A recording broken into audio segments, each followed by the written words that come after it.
বন্ধুরা, তো দেখো আমি এখন কী রান্না করছি, ডিমের ঝোল করছি। তো তার জন্য যে ভালো করে মশলাটা কষিয়ে নিচ্ছি, আদা জিরে রসুন পেঁয়াজ তো সব কিছু দিয়ে ভালো করে পেস্ট করে নিয়েছি। তো এই যে এখন দিয়ে ভালো করে কষিয়ে নিই। দিয়ে যে ডিম ভাজা করে নিয়েছি, আজকে ভাজা করে ঝোল করবো। আর এই যে আলু ভাজা করে নিয়েছি আগে।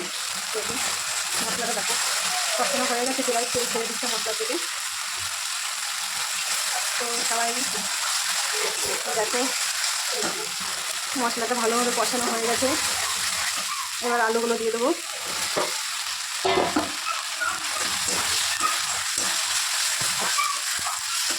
এর ভেতরে আমি লবণ হলুদ সব কিছু দিয়ে দিয়েছি। তো দেখো ভালোভাবে মিশে গেছে মশলাটা আলুর সাথে। এবার আমি জল দিয়ে দেবো।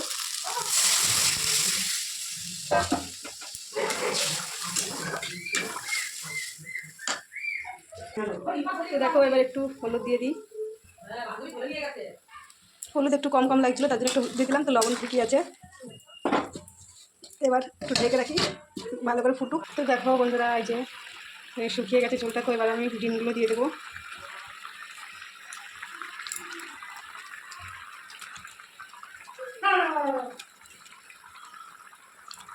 তো এই যে ডিমগুলো দিয়ে দিয়েছি।